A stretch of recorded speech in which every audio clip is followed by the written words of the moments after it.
Hello Mac fam, we're back with another making video. This time we made Lulu Lemon soap bar. So we start out with our basic oil blends.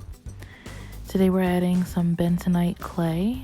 Bentonite clay is good for removing dirt and oil from your skin. It's also said to have anti-inflammatory and antibacterial properties, but you always want to do your own research before using any ingredients you're unfamiliar with. I just added the lye water solution down the stick blender, and I'm going to blend until we reach a nice trace.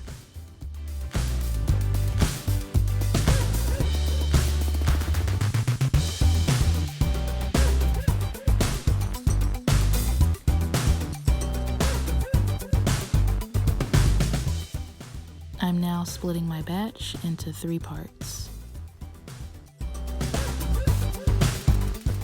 Titanium dioxide for the base color.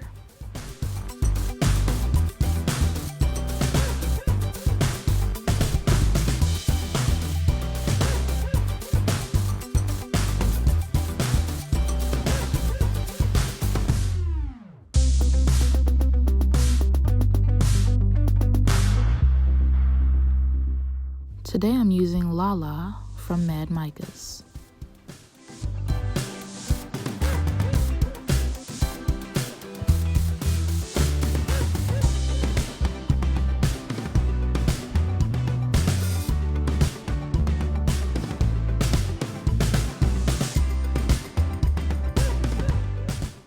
I'll be using Grape Knee High, also from Mad Micas. And to make that purple pop, I'll be using Ultramarine Violet.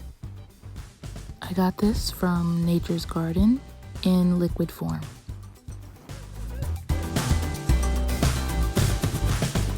For this particular soap, I'll be using a custom blend of lavender and lemon essential oils.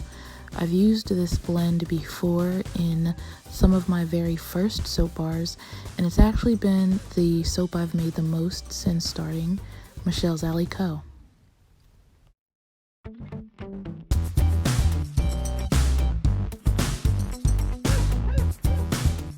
This blend did not have any negative effects on the colors. Each color was able to stay true without any morphing or warping of the colors, even after the cut. Now this is a new mold, the first time I've ever used it, and I did not take into account that it was smaller than my other 2-pound mold. So as you soon will see, we got a little bit of an overflow, but I was able to work it out and make it work.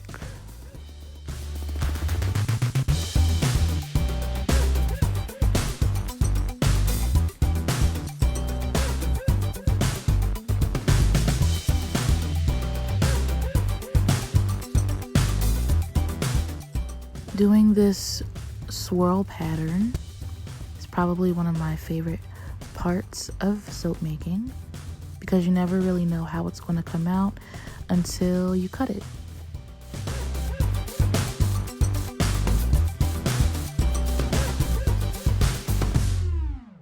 And as promised, got a little bit of overflow, but I worked it out.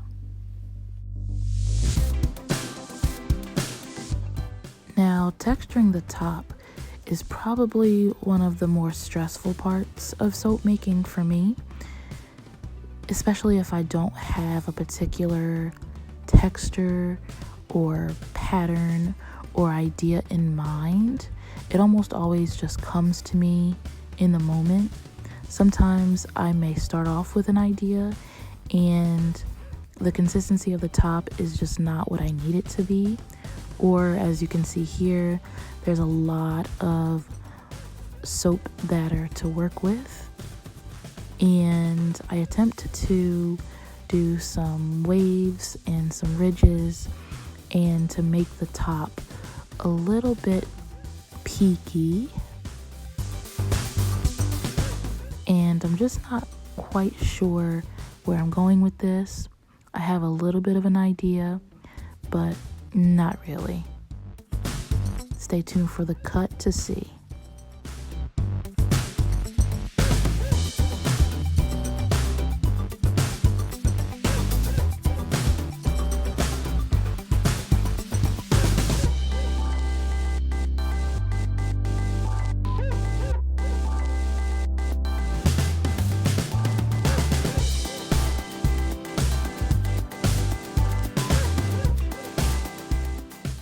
And now I'm adding some dried lavender buds to the top.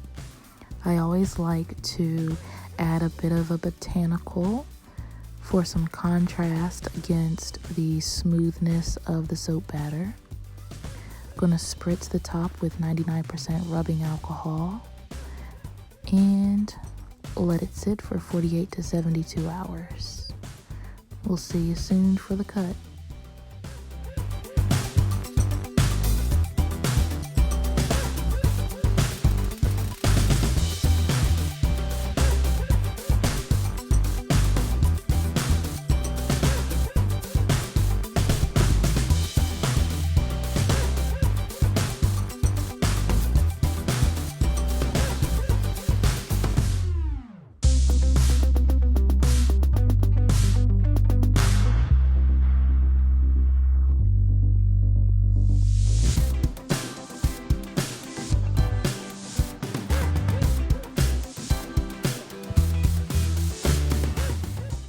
So we're cutting this beautiful soap. I don't mind that the colors stayed more concentrated in the top half of the bar. I wasn't too satisfied with the top. Looks like there's a little knot at the top, but you live and you learn. I actually ended up chopping off the knot for each of these bars because I wasn't feeling it, so I cut them off. These soaps can be good for party favors, personal gifts, or just for yourself. And before we go, I just want to let you know this particular bar will not be available in my shop.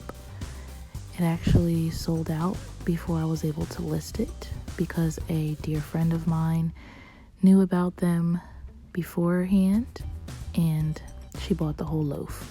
So if you're interested in purchasing this bar, let me know in the comments and I will definitely add it to my remake list.